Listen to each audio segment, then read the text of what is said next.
Hey there guys, and welcome to the ultimate Ironman Skiller, a game mode so restrictive in nature but surprisingly so rewarding. It's truly managed to rekindle my enjoyment for the game, giving myself a real challenge in which I'd like to showcase my journey. And before we get started, I'd also like to take a moment to address the coronavirus and all those around the world affected by it. I will not bore you with what you already know. I'd simply like to acknowledge the fact that all we hear about right now is bad news. So I'd like to do my part with this series in creating a bit of an escape by uploading more frequent content. And with that said, I hope you all stay safe and enjoy the rest of the video. Now, the complexity of this build actually starts off as early as Tutorial Island, when we make our way to the rat pit. Our goal here is to fundamentally achieve the lowest combat experience possible during Tutorial Island, and we tackle this by the use of ults. By inflicting 2 damage on the giant rat and then logging out on the ult, you will receive the kill credit on your account, reducing the experience from 12 to 4 in your chosen melee stat. You can also repeat this for range, though moving on to Mage, it's all down to RNG. With Mage we can hit one of 3 XP rolls, that being 9, 7 and the golden number 5. As you will soon see, this is a showcase of Tutorial Island, as it did take me over 20 attempts to hit the 5 XP drop, leaving us with the finishing product. Now, if you follow my Twitter, beside me you can see the finished product of what we're about to make, in which I display constant updates throughout the build. If you're interested in seeing that, my Twitter will be displayed up on screen and linked in the description. To get started, we're going to get rid of all of our beginner items to make a little bit more space and get GP towards the main hand slot, the Iron Axe. And while we're down in Lumbridge, it's a good idea to tackle out 5 thieving. Before we get stuck into any particular grind, we'll finish up RuneScape's birthday event for a few future cosmetics. The first skill we're going to tackle will be a little bit of agility, reason being is because we have little access to teleportation methods as a level 3 UIM, so run regen rate is pretty much the highest priority stat to get out of the way early in the game.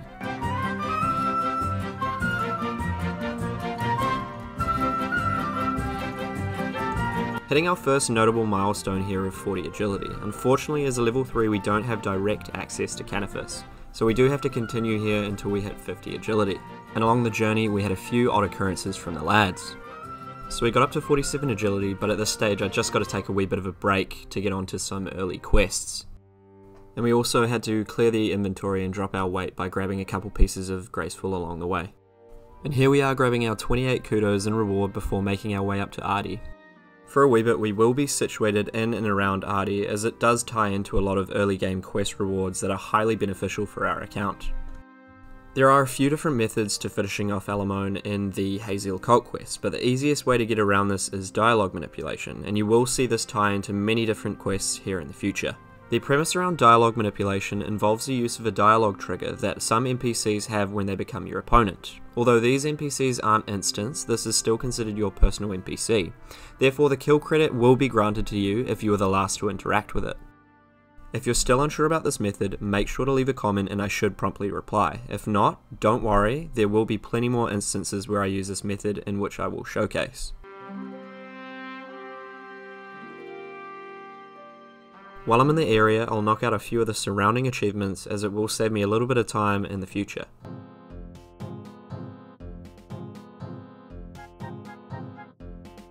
Now while we're in Ardi, I'll pump out 21 thieving on cake stores for the requirements for Tribal Totem. Now transport with Captain Barnaby is actually used much more than expected. At the price of 30 coins and close to the Ardi Cape teleport location, it's used for cheap transport around the game, in this case to start the Tribal Totem quest in Brimhaven.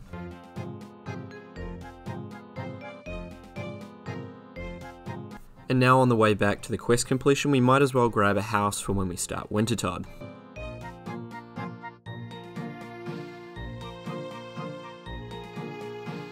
Heading back to Ardi, I went to the charter shops to grab a few items to create molten glass, required for the completion of the Observatory quest. One of the few quests that you must complete early in the game, as you might hit the wrong star sign, thus not granting the kudos to get to Fossil Island.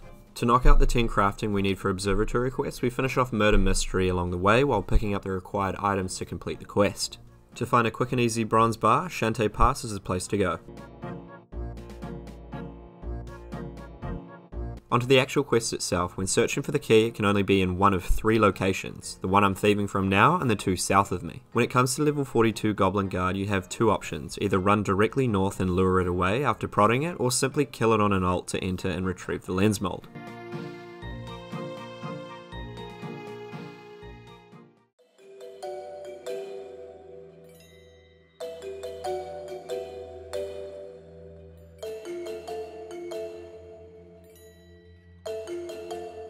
And as for the constellation that cannot be manipulated, you have an obvious 1 in 12 roll with 4 of these granting combat experience, which is why I urge you to finish this off as early as possible if you were to emulate this in a similar playstyle. In this case, I was lucky enough to be granted Taurus, that simply rewards you with crafting XP and a strength potion. At this stage we're lacking quite a bit in cash, and we will need a wee bit to cover amenities like food when training agility on the side, as I do have my focus elsewhere for the time being. The agility pyramid is a great source of GP, however people are under the assumption that you can't do this on a restricted 10 HP account until you reach at least 75 agility, removing the full potential. However, this is absolutely not the case. As you can see in the footage below, a way to tackle this obstacle is to simply open 2 stackable interfaces to delay the fall damage long enough to eat in between the tick, acting as a pseudo tick eat.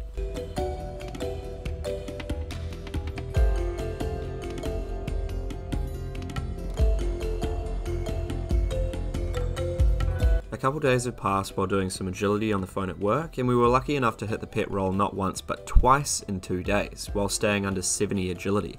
Another day or so time skip of agility, reaching level 78. The reason why we're training this up so high is due to the lack of teleportation methods we have access to, so the higher our agility is, the faster our run will regenerate. Along the way I've been completing all cosmetic random events for the chance of unlocking some emotes here and there as well. Also, now that we have a safe stack of GP to cover a cannon in which I acquired through the agility pyramid, we'll consolidate our inventory to get our long-awaited graceful recolor, seeing it will be our main gear that we'll use for the majority of the build.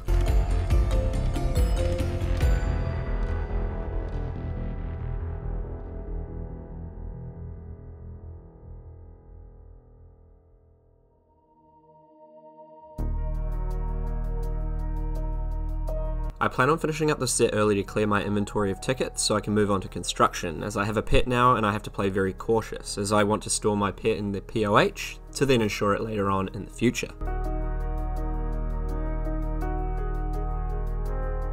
When resetting for food, I take the charter back to Artie for 30 coins, thieve from the cake stall, and finally head back to the Brimhaven agility course. Thankfully, damage is scaled to your HP, similar to Wintertide, so you don't need too much food per run, and it is also advised to keep your weight below 0 kg if possible.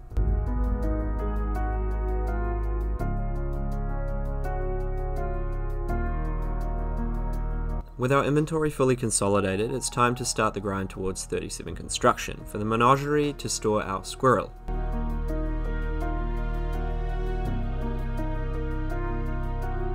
To train our construction, I've chosen the Intrana method, which involves walking between Rimington and Intrana, picking up the planks on the northern section of the island, and hopping between worlds to fill up an inventory.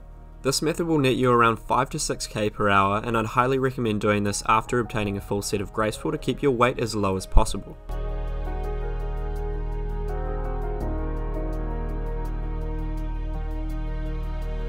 Now, we ended up grinding till 42 construction instead of 37 in order to build the menagerie and also the magic wardrobe to store our Graceful for the next step in the build.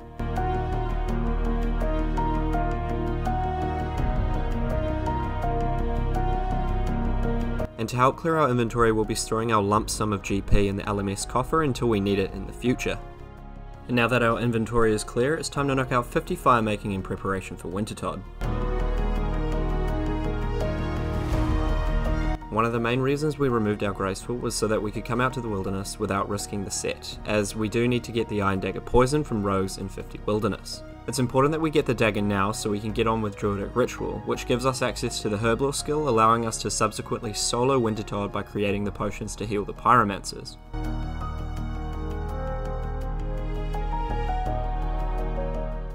As an Ironman without access to combat or Canifis, we have to obtain our own rat and bear meat respectively.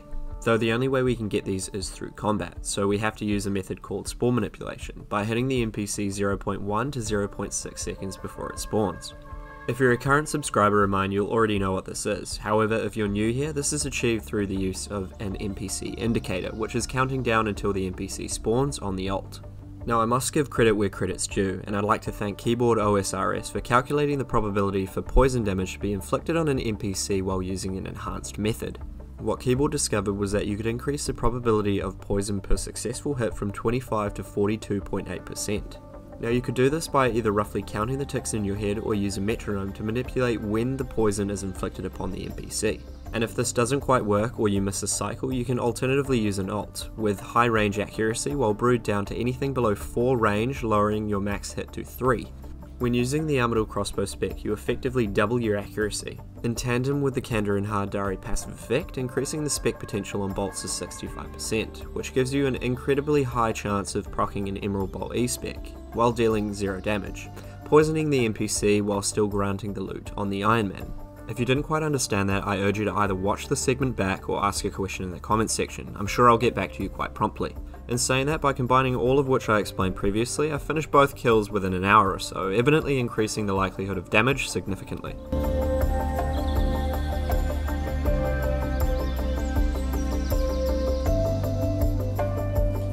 And finally, to save the trouble of the beef and chicken, you can pick them up in the food store in Port Sarim. Now that we've obtained all the cuts of meat, it's time to crack on with the Druidic ritual.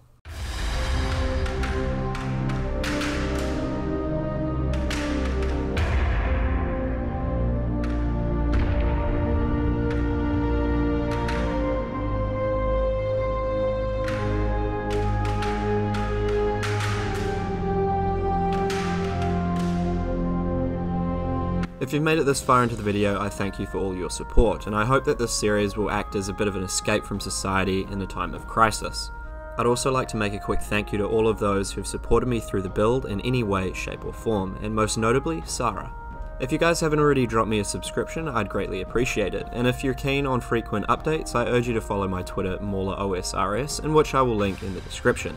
And with that said, I thank you for all your time, and until next time, take it easy.